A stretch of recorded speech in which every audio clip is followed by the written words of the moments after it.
Alors, ce spectacle a une histoire. Il y a un an de ça, le directeur de Séméac, de la médiathèque de Séméac, Stéphane Cadéac, m'a appelé pour remplacer au pied levé un conférencier.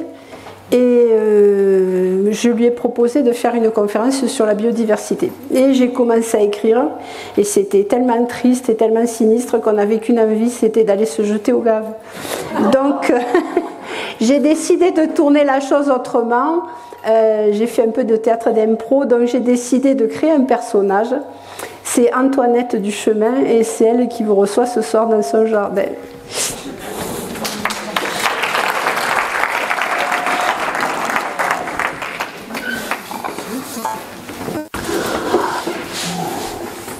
L'autre jour, j'ai reçu un enquêteur pour la biodiversité. Vous n'êtes pas au courant? Sur AD, il y a un inventaire de la biodiversité. Alors moi, l'inventaire, je connaissais parce que j'ai travaillé dans un magasin de vaisselle. Alors en décembre, on comptait les cuillères, les compotiers, les cocotiers, voilà. Mais là, en l'occurrence, ils comptent les arbres, ils comptent les oiseaux et les insectes. Alors vous imaginez? J'espère qu'ils ne sont pas obligés de compter les fourmis. Hein. Une fourmi, deux fourmis. Ah, celle-là, je l'ai écrasée, elle ne compte pas. Voilà. Oui, enfin, tout ça pour vous dire que j'étais dans mon jardin, comme aujourd'hui, et puis j'entends sonner derrière le portail. Alors, à la maison, on a deux portails. On a un grand portail et un petit portail. Bon, on voit rien à travers, hein, c'est normal, c'est pour s'enfermer, pour être chez soi, quoi. Hein. Et puis, voilà, deux beaux portails qu'on a fait avec mon André. Et oui, parce que nous, on aime ce qui est net, carré, organisé. Et donc, on sonne. Et alors là, c'est embêtant parce que en bas du petit portail, en fait, on voit pas les pieds. C'est dommage parce que les chaussures, ça renseigne quand même. Hein. Et là, j'entends une voix qui dit c'est pour une enquête, c'est la commune qui m'envoie, c'est pour la biodiversité. Bon, c'est la commune qui envoie. Moi, j'ouvre avec mon superbe bzzz. Et là arrive un blondinet, charmant d'ailleurs, et qui me dit voilà, je viens voir chez vous parce que j'ai fait une enquête sur la périphérie. J'enquête sur les populations d'insectes. Et maintenant, je m'attaque au lotissement. Les insectes.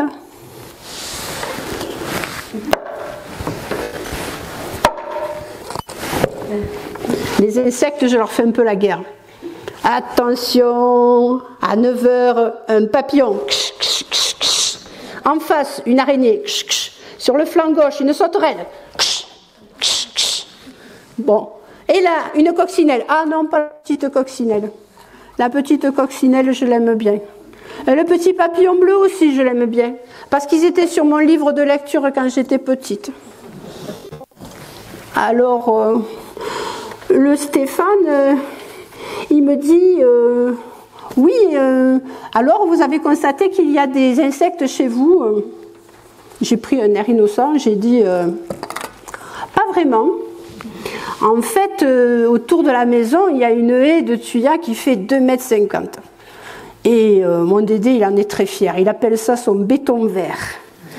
Voilà. Et le but, c'est comme le portail, on est chez soi, quoi. C'est bien. Vous savez, je vous ai expliqué. Nous, on aime ce qui est net, carré, organisé. Bon, le pauvre André, maintenant, il est obligé de faire 3 tailles par an. Alors, quand il était jeune, c'était plus facile. Maintenant, les échelles à 2,50 m, ça devient un peu compliqué. Et puis, le problème aussi, c'est qu'en hiver, toute la partie du jardin qui est à l'abri de la haie, qui est à l'ombre de la haie, ne dégèle pas de la journée. Alors, j'en ai parlé à Stéphane, il m'a dit, mais il y a une solution. Hein, il faut mettre une haie d'arbustes assez bas, avec des fleurs, des fruits, une haie caduque. Caduque. Oui, alors il m'a expliqué, ça ne veut pas dire que c'est démodé, ça veut dire que les feuilles tombent. Mais je lui ai dit, mais si les feuilles tombent, on va me voir. Et Stéphane, il me dit, mais vous vous promenez en maillot en hiver? Non. Et puis il me dit, ça, l'avantage, c'est que le soleil pourra passer à travers les branches et vous n'aurez plus cette zone froide que vous avez maintenant. Et puis il me dit, les hérissons, comme ça, ils pourront passer. Les hérissons dans mon jardin. Parce qu'il me dit actuellement, comment voulez-vous qu'ils passent entre le portail qui aura du goudron et les haies qui sont bien hermétiques.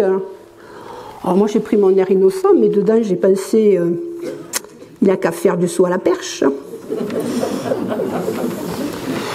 Oui, parce que moi, bon, on s'est installé à la campagne, mais quand même, avec Dédé, on aime bien le chez-soi. Bon, après, Stéphane, comme il était dans le jardin, je lui ai fait visiter les aménagements. On a beaucoup travaillé avec André. Alors, l'allée en goudron, la terrasse en béton, les pas japonais en ardoise sur le gravier. C'est impeccable. On ne rentre à la maison aucune saleté. Moi, je vous ai expliqué, chez moi, c'est net, carré, bien organisé. Bon, le Dédé, il a mesuré avec le thermomètre cet été parce qu'il a fait très chaud. Et sur la terrasse, il faisait 70 degrés. Bon, sur la pelouse, 23. Mais bon, il faut savoir ce qu'on veut. Et voilà, quand on veut que ce soit net, carré, bien organisé, voilà, on met des choses propres. D'abord, c'est une habitude chez nous, parce que c'est vrai qu'avant, on habitait au 11e étage, dans un appartement qu'on a laissé à notre fils, mon fils, Benoît Antoine. Oh, il est charmant, je l'aime beaucoup. Et Benoît Antoine, il a une idée épatante. Sur la terrasse, il a mis du gazon artificiel. Pourquoi je n'y avais pas pensé? Il est parfait, mon fils, il est comme moi, net, carré, organisé. Et puis il nous dit, mais vous vous rendez pas compte, là, avec le bout de pelouse que vous avez, le temps que vous perdez, enfin franchement. Alors je me suis rappelé qu'il y a 2 ans, en Californie, il y avait eu la sécheresse. Et comme les gens ne supportaient plus de ne pas avoir de gazon devant chez eux, eh bien, ils ont peint le sol en vert. Alors moi j'ai une tata qui habite à Montpellier, tata Joséphine, et qui me dit, tu sais, quand il fait chaud, et comme à Los Angeles, pour entretenir 1 mètre carré de pelouse, il faut 1000 litres d'eau par an. Tu peins, tu imagines l'économie. Ah, les jardins américains, moi, avec Dédé, c'est notre modèle. On regarde les épisodes. Alors, eux, ils discutent et nous, on regarde le jardin. Et on prend des notes parce qu'après, on fait pareil chez nous. Alors, il y a le gazon, bien ras, net, carré, organisé. Le buisson d'hortensia, net, carré, organisé, fait tout. Et alors, des jardiniers. Des jardiniers charmants. Net, carré, et très organisé. Alors, mon Dédé, maintenant, quand il tombe, il arrive du jardin, il est plein de transpiration, et il est plein de brins d'herbe. Bon, pas vraiment net, hein. Et puis, ça fait un moment que André, il est plus carré du tout, hein. Et alors, pour ce qui est de l'organisation, on a été obligé d'acheter une remorque. Vous vous rendez compte, une remorque pour aller à la déchetterie? Quel travail! Alors Stéphane, il me dit, mais enfin, vous n'êtes pas obligé de tondre. Il me dit, il faudrait interroger le modèle du gazon. C'est bien un langage de technocrate, ça. Interrogeons le modèle du gazon. Alors on va l'interroger, le modèle du gazon. Chicha.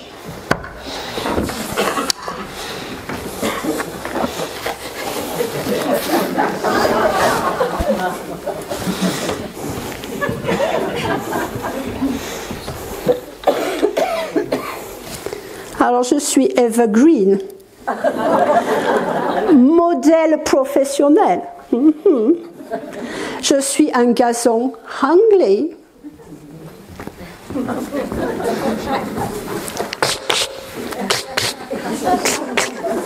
Je vais dans toutes les villes d'Europe. Je vais à Milan, je vais à Paris, je vais à Madrid. Et je suis toujours avec une éternelle robe en fourrure verte. Et j'en ai marre.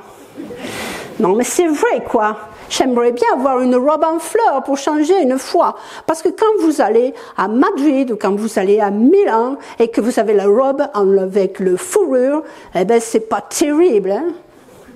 J'aimerais bien avoir une petite robe avec des fleurs, avec des pissenlits, par exemple. Alors, mon agent, il me dit, ah non, hein, Eva, tu vas pas faire de caprice. Je ne veux pas te voir avec des boutons. Mais oui, mais des boutons de pissenlit, c'est si beau. Non, vert.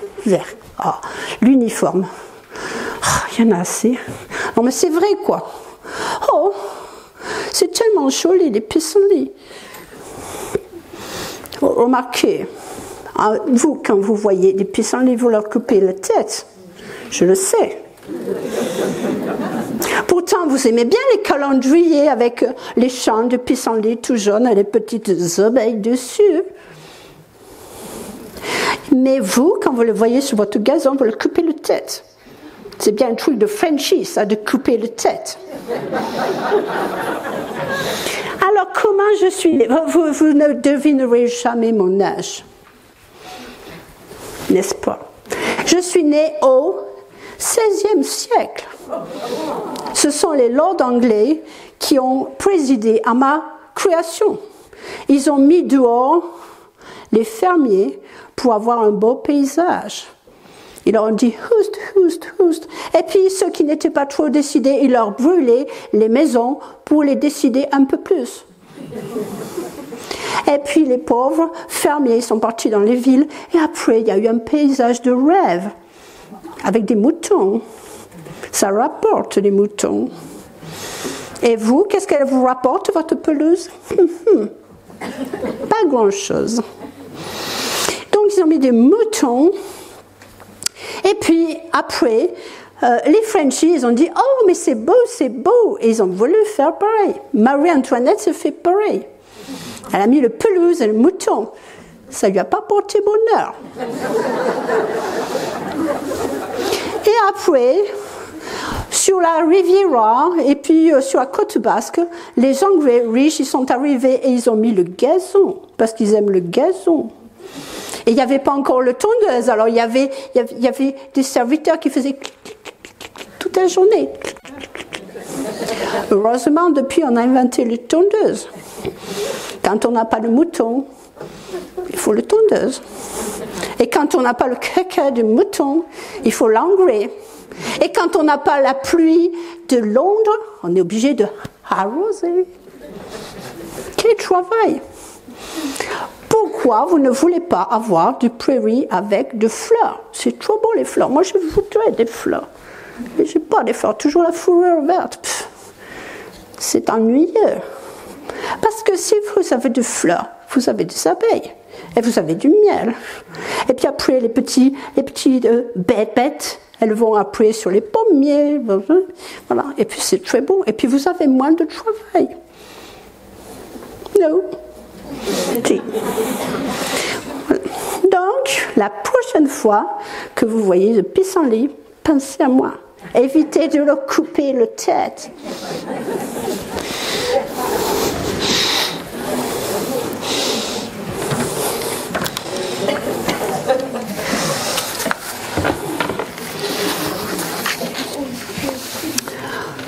Ma fille plairait beaucoup à Stéphane. Ma fille, elle s'appelle Anne-Caroline. Et Anne-Caroline, elle se fait appeler Caro. C'est bien la peine de lui avoir donné 2 noms de princesse pour qu'elle se fasse appeler comme un carrelage. Alors chez Caro, rien n'est net, rien n'est carré, rien n'est organisé. Et ce qui m'étonne beaucoup, c'est qu'André, ça n'a pas l'air de lui déplaire. Alors quand vous arrivez chez Caro, alors là, ça vrombit, ça bourdonne, ça cuite de tous les côtés. Alors, Stéphane apprécierait beaucoup. Avec son petit carnet, il n'aurait pas fini de compter là. Alors on s'installe sous le tilleul après le repas, et moi j'évite d'ouvrir la bouche, parce qu'il y a tellement d'insectes que j'ai peur d'en avaler un. Alors je ne vous raconte pas aussi les crottes d'oiseaux sur le bord de la table. Oh. Heureusement qu'à la maison nous avons Moustache. Moustache le chat. Il fait le ménage, Moustache le chat. Il fait partir les petits oiseaux. Alors Stéphane il m'a dit mais non mais ça va pas là, vous avez un chat, il faut absolument l'équiper d'un petit grelot pour éviter qu'il fasse trop de massacres, parce que c'est vrai que les chats mangent beaucoup d'oiseaux. Mais bon, avec la haie on craint pas grand chose, hein. Voilà. Et puis il me dit, et puis d'ailleurs les haies, il ne faut pas les couper depuis fin mars jusqu'à fin août, parce que c'est le moment où il y a des nids. Non mais enfin, Stéphane, je suis plus chez moi. Alors Caroline, elle a un petit Théo avec son copain Jules. Et Théo, il est fanat de bébêtes. Et alors chaque fois que je viens, il me dit « Mamie, on va voir les bébêtes au fond du jardin ». Bon, il est mignon, hein, je veux lui faire plaisir. Donc je le suis. À la pelouse chez Caro. C'est un sentier qui est tracé à la tondeuse au milieu de l'herbe. Il y a des fleurs partout. Et puis quand on s'avance et qu'on touche un petit peu le bord, ça fait comme dans la chanson de d'Yves Montand, vous savez, à bicyclette. Voilà. Faisait naître un bouquet changeant de sauterelles, de papillons et de rainettes. Bon, moi, voilà. J'arrive et je suis désarmée, donc... je reste tranquille. Après, il y a un cercle pour faire jouer Théo au ballon. Et puis après, il me dit, tu sais, on va aller voir la mare. Et puis on va aller voir le mur aux lézards. Oui, Théo, on va y aller. Alors on arrive, oui, parce que du coup, Jules, comme il n'a pas à tondre et comme il n'a pas à faire des voyages à la déchetterie, il a du temps.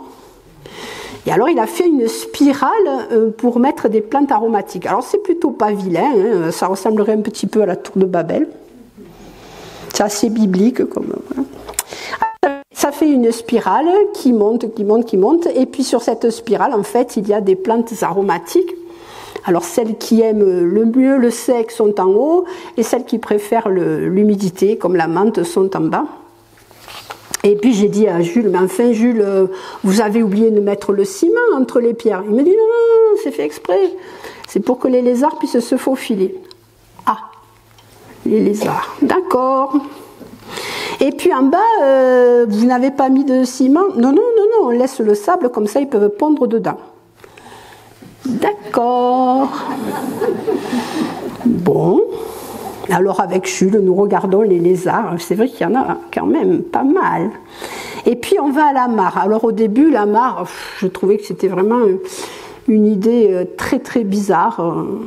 Et puis jusqu'au jour où j'ai vu une libellule, et puis ça m'a rappelé beaucoup une broche que ma mère avait dans sa boîte à bijoux. Et du coup, je regarde la mare maintenant avec un peu plus de sympathie. Alors bien sûr, des grenouilles et des tas de petites bestioles. Et puis au bord, j'ai dit à Caro, ben, vous pourriez mettre des dalles au bord. Non, elle me dit, la boue c'est très bien aussi, parce que comme ça, les guêpes maçonnes et les martinets peuvent venir chercher de la boue pour faire leur nid. Ah bon? Oui. Et Théo il dit, c'est bien, hein, oui. Et puis tu sais, après comme ça, les crapauds ils vont manger les limaces et c'est drôlement bien. Bon. Et puis le petit hérisson il habite dans le jardin. Ah, le hérisson, il a pu rentrer dans le jardin de Caro. En plus, en bas des haies, il ne tonde pas. Alors le petit hérisson, il se faufile dans les herbes au pied de la haie, il aime bien ça. Et puis comme si ça suffisait pas, ils lui ont fait un abri. Alors une palette avec dessus des branchages qui sont empilés. Je vous raconte pas l'amende qu'elle prendrait, Anne-Caroline, si elle se trouvait aux USA. Ce serait terrible. Les voisins la haïraient. Voilà, mais bon.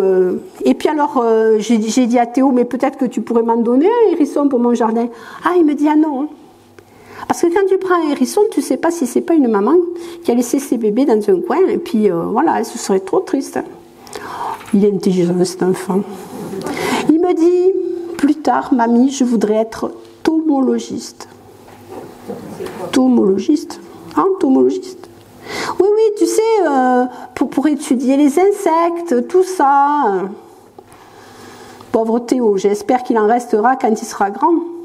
Il en a de moins en moins.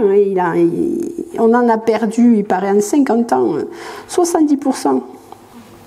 Moi, quand j'étais petite, je sautais à pieds joints sur les fourmilières et on nous achetait des filets pour attraper les papillons. Les temps ont bien changé. Théo, maintenant, il enjambe les fourmis et il ne lui viendrait sûrement pas à l'idée de capturer un papillon. Voilà, André a fini sa sieste sous le tilleul. Il a l'air béat et il m'annonce, tu sais, Antoinette, ce serait bien si on plantait un arbre dans la maison. Voilà. Alors on a fini avec Antoinette. Voilà. Et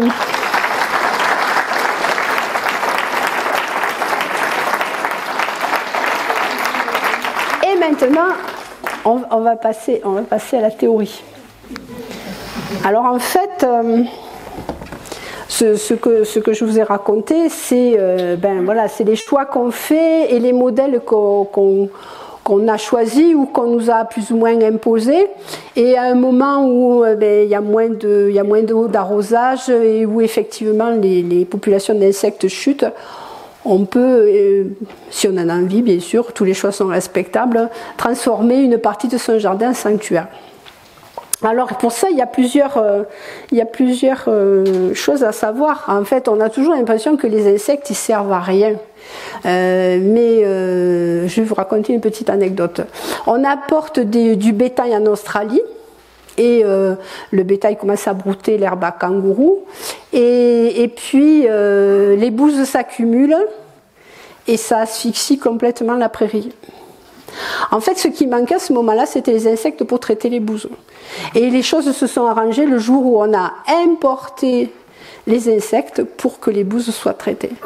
Alors on n'imagine jamais l'impact que peuvent avoir les insectes qui sont dans notre jardin. Ils ont beaucoup d'utilité, et puis même s'ils n'avaient pas d'utilité, ça pose aussi la question pour les humains. Si on n'est pas utile, on fait quoi de nous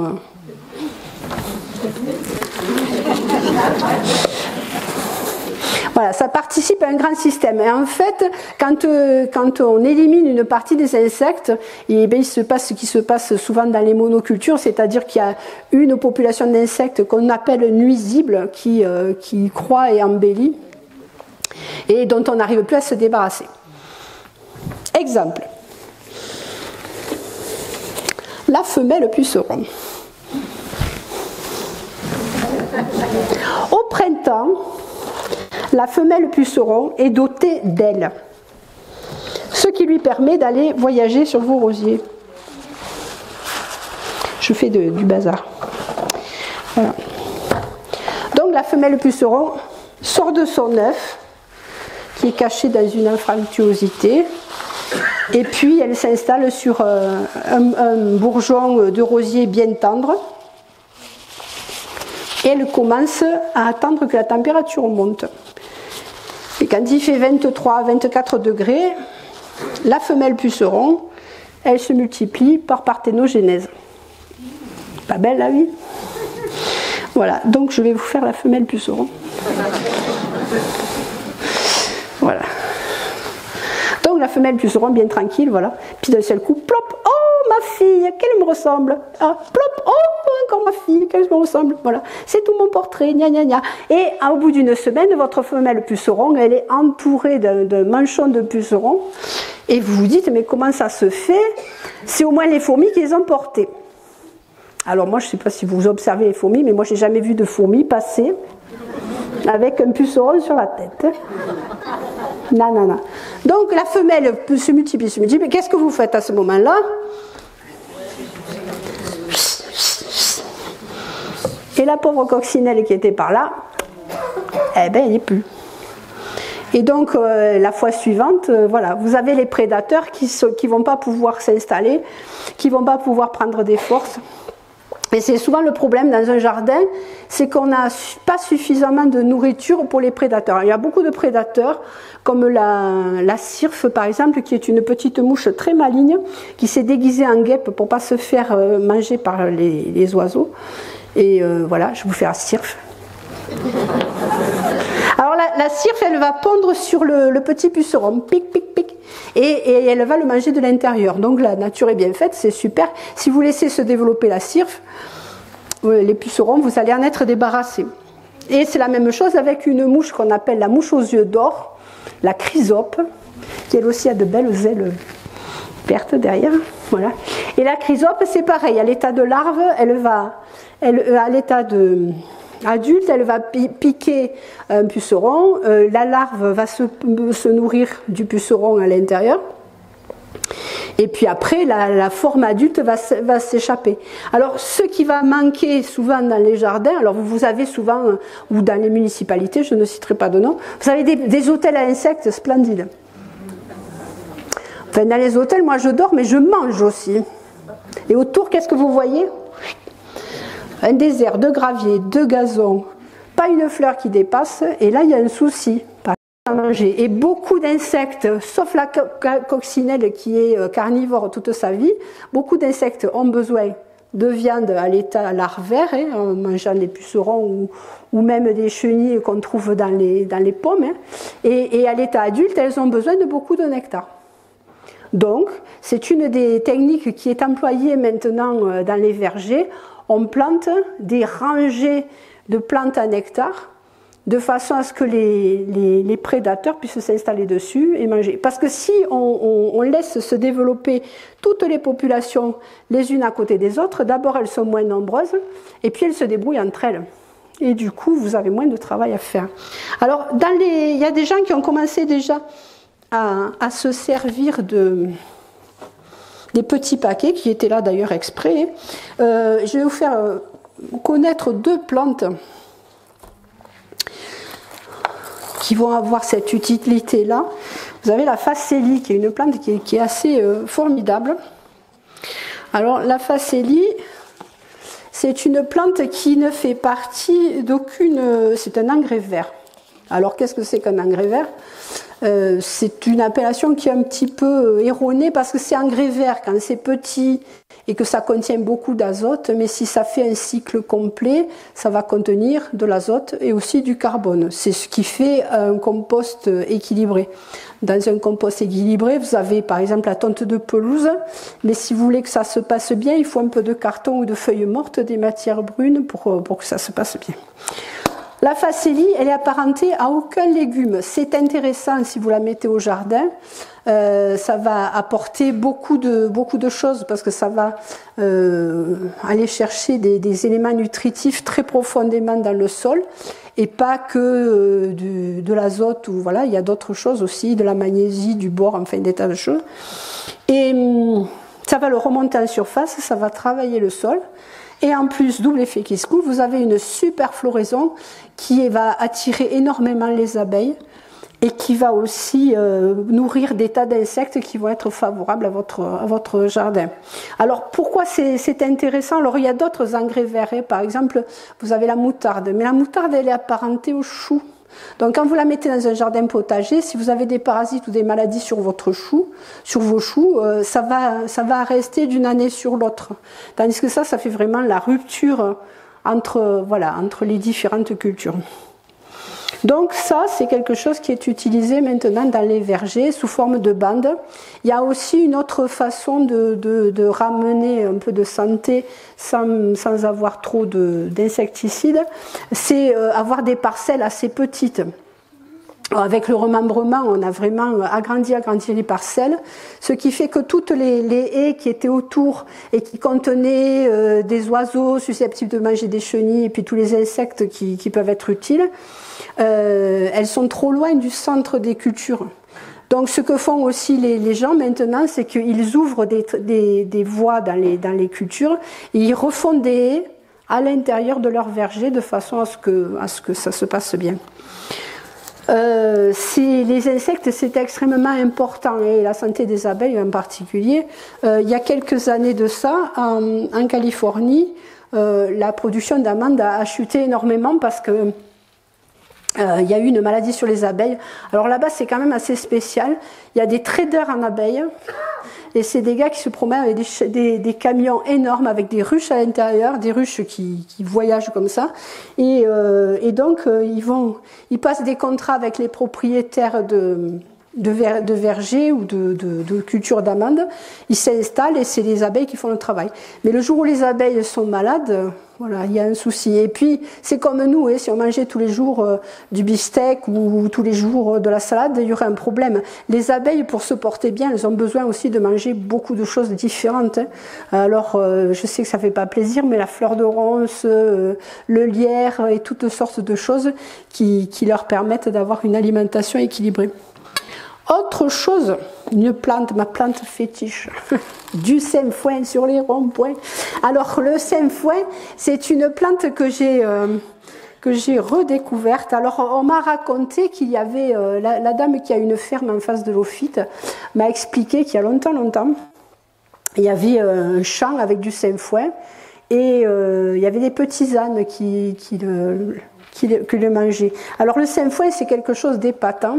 C'est une plante qui supporte les sols secs, pauvres, calcaires, et franchement, du sainfoin sur les ronds-points. Plutôt que de voir du gazon en train de devenir tout jaune, moi je pense que ça pourrait être épatant d'avoir ce genre de choses. Alors un miel extraordinaire, apparemment le miel de sainfoin c'est parmi les meilleurs. Ça fait une plante qui arrive à peu près à cette hauteur-là. Qui fait une grosse inflorescence longue, un peu comme un trèfle, mais beaucoup plus longue. Alors jusqu'à présent, j'ai arrivé à m'en procurer que du côté de Montpellier, parce que là-bas, ils avaient continué à en cultiver, et puis on recommence à en trouver ici. Alors ça avait un avantage en fourrage, c'est que ça activait la lactation des animaux, et surtout, contrairement à la luzerne, ça empêchait ce qu'on appelait le météorisme. Quand on faisait manger à des lapins de la luzerne qui était trop humide, le lapin gonflé, il y avait une fermentation et le sainfoin, voilà. Bon, mais on n'est pas tous en train d'élever des chèvres ou des lapins, mais c'est quelque chose qui peut être intéressant en alternative, justement. Voilà, si on a plus d'eau ou moins d'eau, ça va peut-être être quelque chose d'intéressant à inviter dans son jardin. Alors de la même façon, quand vous avez des fleurs mélangées aux légumes, alors c'est quelque chose qui a été pratiqué pendant longtemps et qui l'est un peu moins. Vous avez aussi pareil le bourdon qui va passer sur une fleur mais qui après va aller fertiliser la courgette. Et ça peut être intéressant d'avoir ce mélange. Les fleurs dans les légumes, ça a aussi l'avantage de brouiller les silhouettes. Si vous avez une pyrrhide du chou, je fais très bien la pyrrhide du chou aussi, qui arrive, elle a vu un chou au loin, une silhouette qu'elle adore, hop, elle s'approche. Si vous me plantez des cosmos au milieu de vos choux, eh ben la pyrrhide, elle ne va pas le voir. Voilà, ça peut être aussi... De toute façon, plus vous aurez de populations d'insectes et plus elles vont s'équilibrer et ça va être que du bonheur. Voilà. Donc après, comme on écoutait tout à l'heure Antoinette parler du jardin d'Anne-Caroline, le grand nettoyage d'automne ou de printemps, alors ça nous fait plaisir mais il faut réfléchir aussi, on répond à des modèles, voilà. Si vous regardez des films d'avant les années 40 et des films français, vous n'aurez pas du tout ce genre de choses dans les jardins ou dans les cultures. C'est quelque chose qui est beaucoup venu avec le cinéma américain. Alors, après, je ne critique pas, c'est la vie. Qu'est-ce qui s'est passé après la guerre? Il y avait des choses à recycler. Il y avait les explosifs qui sont devenus des engrais, l'ammonitrate, et il y avait des usines d'armement qui ont fabriqué des tracteurs après, ou des tondeuses. Voilà. Donc, voilà. Alors, je respecte totalement les gens qui ont envie d'avoir un jardin propre, mais voilà, par les temps qui courent, ça vaut peut-être la peine de faire une petite concession, et si on ne veut pas dédier tout son jardin à la nature et en faire une petite jungle, on peut peut-être laisser quelques coins un peu tranquilles. Voilà, et y accueillir la biodiversité. Voilà. Alors ça va être...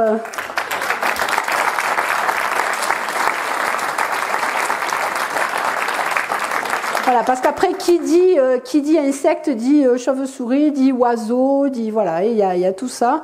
Attention à la guerre aussi que l'on fait à l'eau dans les soucoupes en été. Pensez aux oiseaux.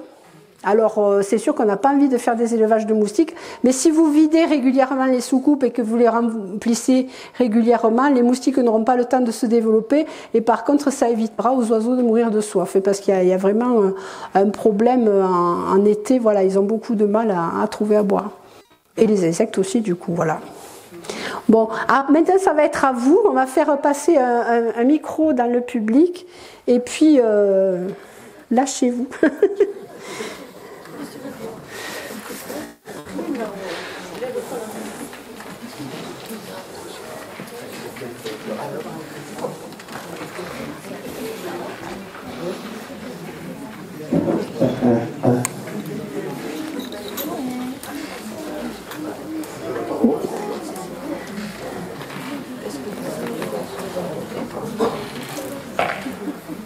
Oui, à propos des pucerons. Oui. Bon, il m'a été conseillé de faire un traitement savon noir de Marseille, un traitement bio. Oui. Alors, oui, tu m'entends? Oui, tout à fait, oui. Oui. Est-ce que c'est nuisible aux coccinelles? Oui, ça peut l'être. Alors, ce qu'il y a aussi, c'est qu'on ne connaît pas, il y a beaucoup de gens qui n'arrivent pas à reconnaître la larve de la coccinelle, qui est extrêmement différente de la petite boule qu'on connaît. C'est une espèce de truc plat, articulé, qui est pas joli, et que souvent on le supprime parce qu'on ne sait pas ce que c'est. Donc voilà. Donc après, il y a des choses aussi qui peuvent être toutes simples. Un jet d'eau un peu vif, ça marche aussi, hein, voilà. Mais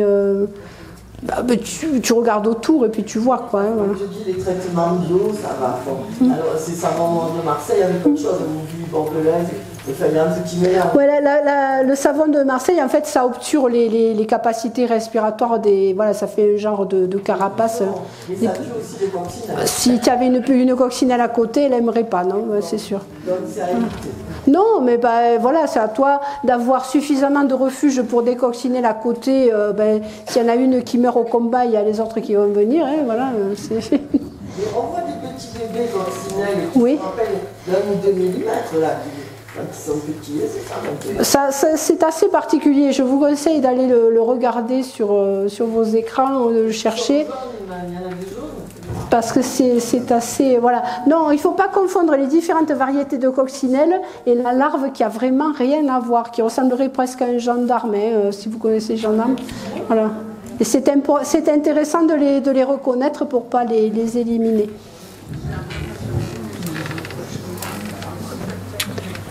Oui, des questions. Allez, ne soyez pas timide. C'est tout. Alors, vous pouvez poser des questions. Merci beaucoup, cher ami. Alors, je suis en guerre avec la carpocarps du poirier. Oui, oui.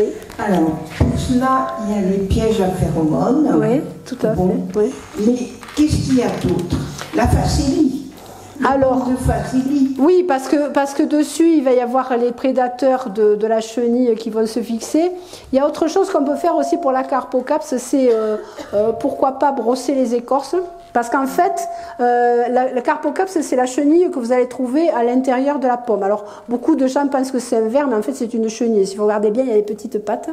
Et ce que l'on peut faire à l'automne, le carpocarps va descendre de l'arbre et va aller s'enterrer dans le sol. Alors, au mieux, vous avez des poules, vous lâchez les poules.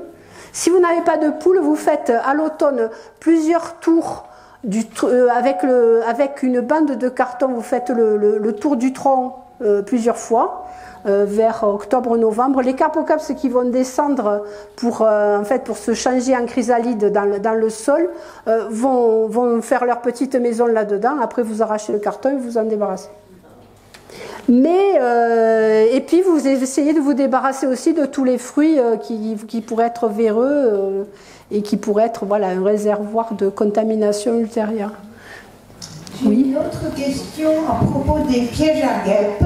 Oui. Parce que quand on leur met un délicieux liquide de bière brune avec de la limonade, des très bonnes choses, Oui. donc non seulement on capte les guêpes, mais on capte les mouches, on capte les insectes du marronnier et des bons insectes aussi. Alors, les piégeages, il y a plusieurs écoles.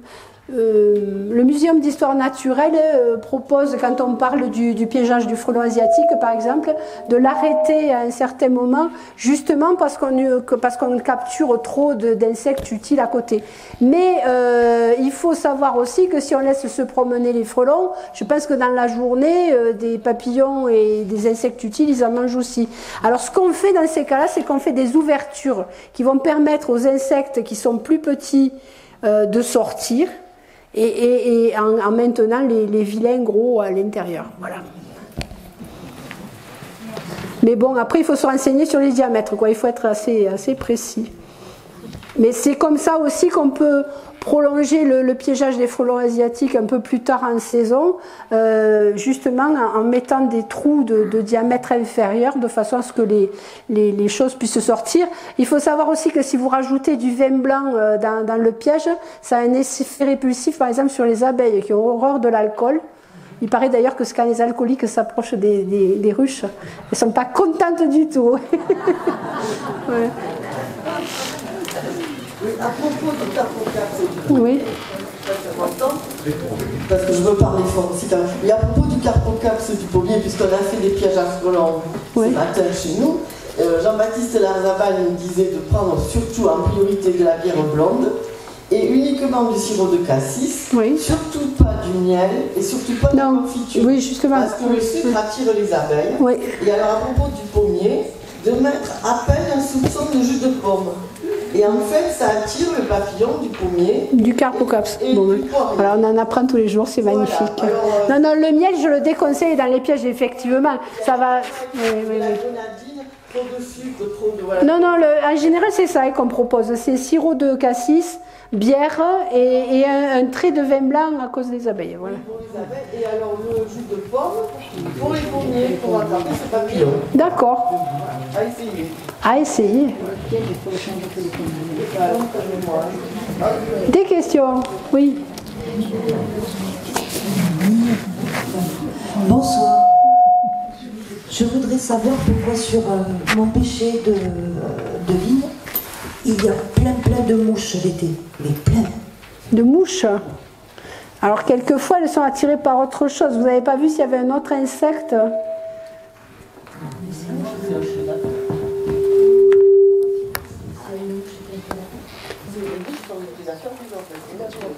Des mouches, pardon? Oui. Les mouches, ce sont des prédateurs, elles sont utiles.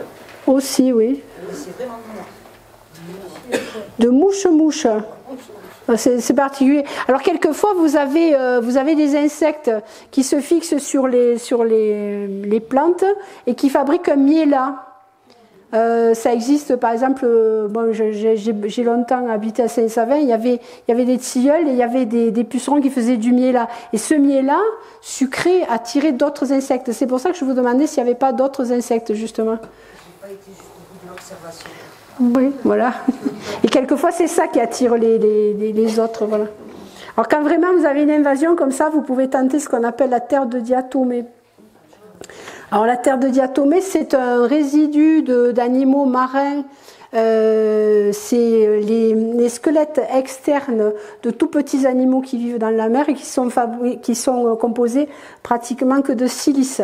Alors pendant longtemps, on s'en est servi pour filtrer le vin ou les jus de fruits. Alors il en existe deux formes, une forme qui n'est pas chauffée, qui est absolument inoffensive pour l'homme, mais il faut faire attention quand vous l'achetez de le vérifier parce que la forme chauffée se vitrifie un peu et du coup peut être à l'origine de la silicose. Donc voilà. Et il faut savoir donc que cette terre de diatomée, cette silice, en fait, elle va s'attaquer à la chitine de tous les insectes, donc il faut faire attention où on le met. Hein. Mais bon, si on est envahi par les fourmis, par exemple, à la maison, ou par les puces de plancher, c'est un remède qui est extrêmement efficace. Voilà, vous trouvez ça dans les bonnes drogueries, vous trouvez ça en coop bio aussi, en grand sac, enfin voilà. Et les orties, ça marche pas, parce que les orties, c'est de la silice. La prêle plutôt. La prêle, oui. Non, pas un insecticide. En fait, ça sert souvent à renforcer le tissu des plantes. Alors, tiens, puisqu'on parle de l'ortie. Mon grand dada. Quand vous plantez des tomates, alors déjà, vous pouvez vous servir de la facélie. Ça, c'est un super truc.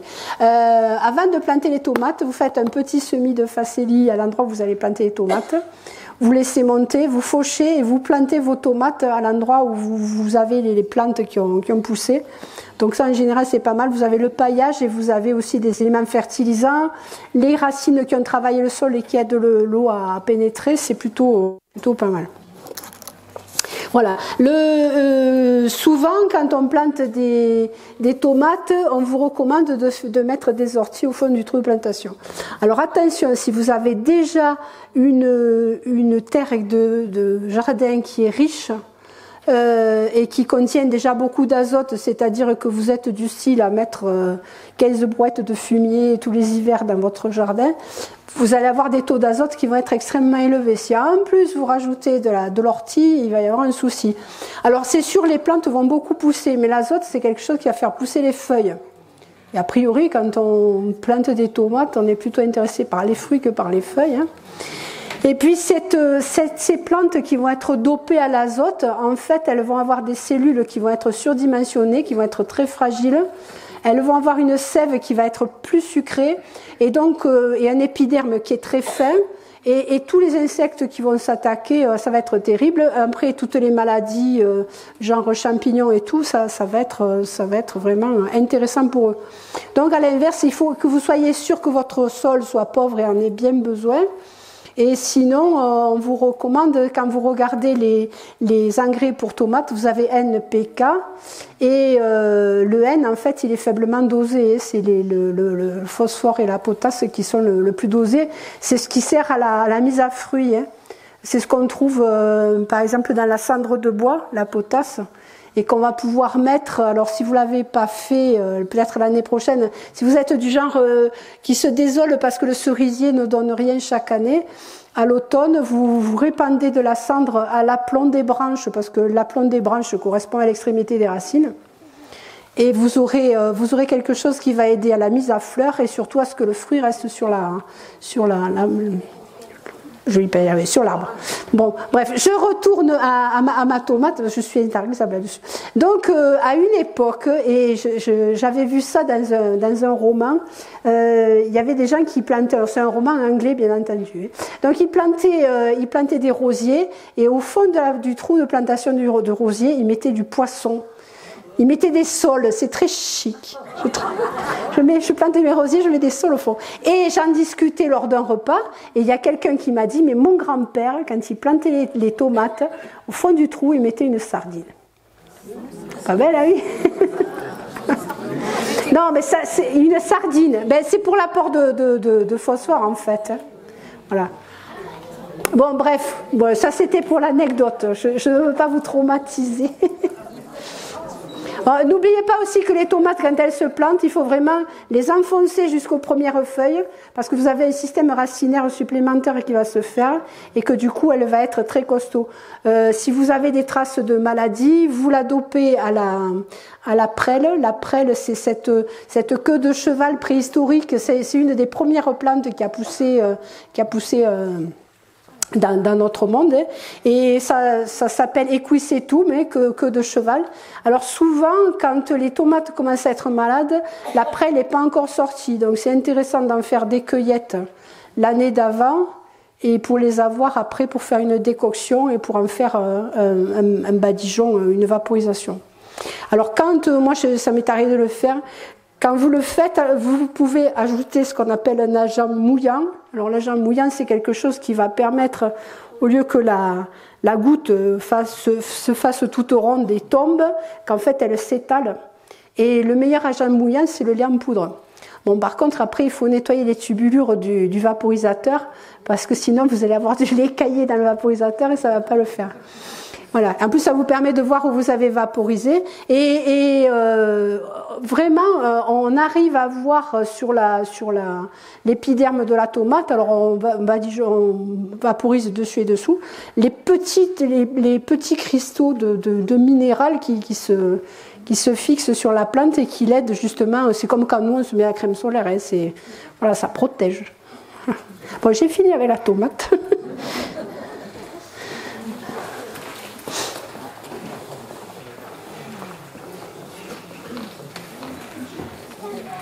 Par rapport à la pyrale du buis, que faire? Alors, la pyrale du buis, elle est arrivée par des buis qui étaient contaminés, qui sont arrivés de Chine, parce que bon, en France, malheureusement, on veut bien des belles choses, mais on ne veut pas payer le prix. Donc c'est malheureux, un buis qui aurait été formé en France dans une pépinière coûterait très cher, et on en a acheté qui venait de Chine et qui n'était pas cher du tout. Mais du coup on a eu cette pyrale qui n'a pas de prédateur ici, puisque les oiseaux ne connaissaient pas encore la chenille. Alors j'ai d'ailleurs dans la salle une amie qui a autour de chez elle une magnifique haie de buis qu'elle a sauvée avec mes conseils. Voilà. Et donc il y a un produit qui s'appelle la bactospéine. Alors la bactospéine, c'est quelque chose qui à un moment a été développé par l'Institut Pasteur. Je ne sais pas par quel biais c'est passé dans des grandes firmes, voilà. Et c'est le bacille de Thuringe. Alors le bacille de Thuringe, quand il arrive sur une chenille, il colonise son intestin. Il y a des cristaux qui se forment dans l'intestin. La chenille ne peut plus digérer, elle dépérit. Mais c'est vrai pour toutes les chenilles, pas que pour la pyrale du buis. Alors ça, c'est quelque chose qu'on peut passer en vaporisation plutôt le soir, parce que la lumière apparemment a une action délétère sur le produit. Après, il y a les pièges à phéromones. Alors les pièges à phéromones, c'est souvent des petites tentes avec une pastille de phéromone dedans. Les papillons arrivent, ouais, c'est Las Vegas, non. Et puis bon, ils se font piéger, ils se collent à l'intérieur et c'est fini pour eux. Ça a un coût aussi, voilà. Et puis il y a quelque chose qui a été essayé par des municipalités en Ariège. Alors attention, là on va essayer de ne pas faire comme Claude François et de passer l'eau avec l'électrocuté. Alors l'idée c'est d'avoir une bassine avec de l'eau savonneuse. Pourquoi savonneuse? Parce que ça va avoir un effet mouillant sur les ailes des papillons. Et au-dessus, on met une lampe qui va attirer les papillons. Les papillons vont tourner et vont tomber dans la bassine et vont être piégés. Donc c'est un mode assez économique. Alors la pyrale du buis, en fait, elle a sa grande période d'agitation entre 11h30 et 2h du matin, si je me rappelle bien. Et c'est le moment où maintenant on éteint les lumières. Parce qu'à un moment, on avait par exemple à Chess, on m'a raconté que les pyrales tournent autour des lumières et les chauves-souris arrivent. Les chauves-souris, elles le savent, voilà. Et le matin, vous avez des tapis d'ailes de pyrales. Alors, une des bonnes nouvelles quand même, c'est que c'est une population qui à un moment a cru et c'était terrible. Moi, un jour, je suis rentrée tard le soir, j'avais l'impression que c'était Pompéi, qu'il pleuvait des cendres sur ma voiture. Les papillons sont de taille inférieure. Les régions qui ont été infestées avant nous en avaient informé que les populations allaient se réguler quand même. Hein. Et puis la bonne nouvelle aussi, c'est qu'il y a certains oiseaux qui ont compris que c'était comestible. Donc des moineaux, on avait observé ça au cimetière de l'égalité. Et puis les mésanges aussi, voilà, parce qu'au début, ils pensaient que cette chenille était toxique, et maintenant ils commencent à s'y attaquer. Au total, la pyrale, elle a presque disparu maintenant, non? Non, il en reste. Il y a 3 ou 4 ans. Il en reste, non, il en reste. Il y a même eu un moment où on était passé de 3 vols pendant l'été à 5 ou 6 vols, voilà. Mais après, ça pose aussi la question de ce qu'on appelle les plantations monospécifiques, c'est-à-dire quand il y a une seule espèce, le jour où tu as la maladie qui arrive, il n'y a plus rien. C'est le problème aussi de certains villages du nord du département qui ont énormément de platanes et qui voient arriver la maladie et qui sont complètement démunis par rapport à ça. Hein. Et les pays voisins comme l'Espagne, Ça a été touché. Que les Alpes ont été touchées avant nous. Là, pour la pyrale, je dirais des bêtises, franchement, je n'en sais rien. Mais, moi, j'ai eu un buis qui a disparu ouais. à cause de la pyrale. Et j'en ai pris un autre d'Espagne pour le moment. Alors, il y a des choses qui sont... qui ressemblent à des buis, mais qui ne sont pas des buis. Il y a un hou, en particulier à feuilles de buis, ilex, quand vous l'achetez c'est ilex, c'est pas buxus, et qui est du coup qui va être résistant parce que c'est pas la même variété. Ça a été le cas par exemple avec les ormes. Les ormes, je ne sais pas si vous vous rappelez, je crois que c'était les années 80, 90, ils ont été ravagés par une maladie. En fait, le problème des ormes en France, c'est qu'ils avaient tous exactement le même patrimoine génétique. Et quand la maladie est arrivée, ils ont été décimés. Donc on a vu fleurir dans les magasins de meubles des superbes salles à manger en ormes. Il y en avait qui étaient même coupés à titre préventif. Et puis on a fait des croisements entre quelques ormes qui avaient résisté, qui apparemment avaient été découverts par l'ONF ou par des organismes qui sont capables de repérer des arbres qui résistent, et croisés avec de l'orme chinois. Et maintenant, ce qu'on achète, c'est un croisement des deux et on a réussi à passer par-dessus la maladie. Les buis... Les buis qui ont été attaqués dans nos montagnes, la pic du Gers et Bigout, et ça repousse maintenant. Oui, alors il y a aussi une question de diamètre, et puis je vous dis, il y a quand même des populations qui sont moins vigoureuses que les 2 premières années de l'invasion. Enfin, moi je le vois au niveau de la taille, les papillons sont beaucoup plus petits.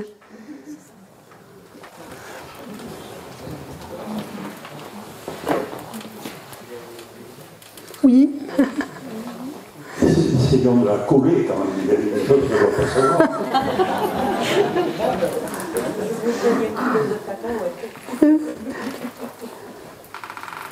Allez, des problèmes, des envies, dites-moi.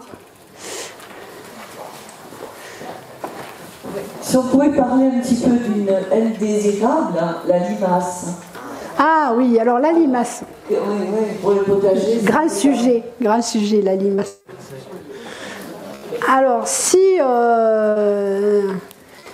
on veut faire ça un peu cool, il y a des possibilités, c'est-à-dire arriver à les piéger dans des endroits humides et les exporter. Alors bon, si possible, pas chez le voisin quand même. Alors vous avez la caisse à œufs bien mouillée que vous allez poser dans vos plates-bandes et le matin vous avez toutes les limaces du secteur qui sont collées dessous. Vous avez aussi, vous pouvez faire des petites tentes, ça c'est très mignon, avec des moitiés de pamplemousse, voilà, que vous posez ici et là, et le matin c'est pareil, vous ramassez.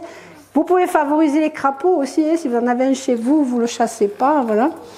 Et puis, il y a aussi la possibilité, dans un coin du jardin, de mettre des épluchures et les limaces vont aller de préférence dessus. Quand vous plantez des salades, c'est le fait que la salade soit un peu fatiguée, évanescente, qui fait que les limaces vont aller dessus. Hein.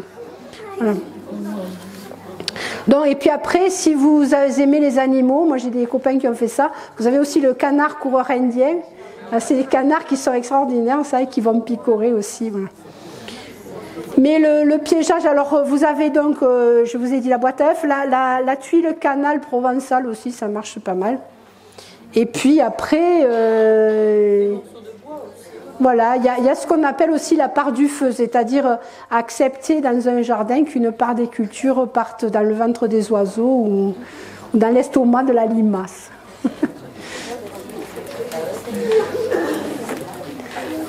Aïe.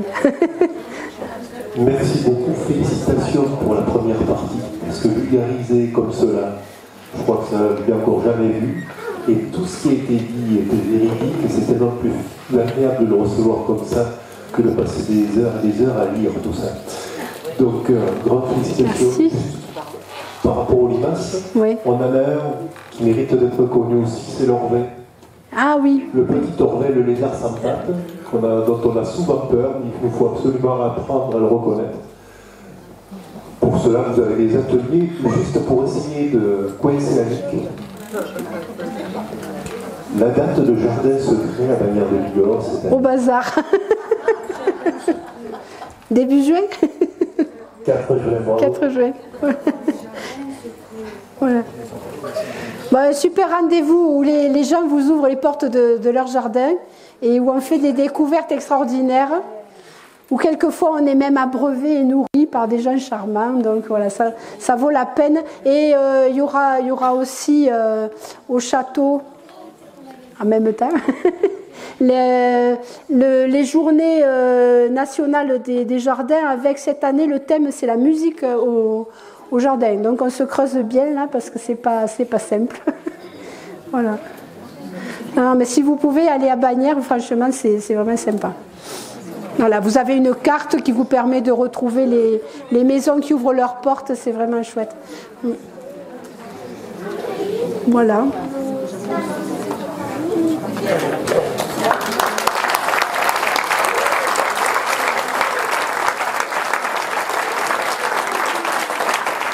Bon, merci à tous d'être venus et merci de votre attention, c'était vraiment très très agréable. Voilà, et puis j'espère que vous laisserez un peu pousser les pissenlits.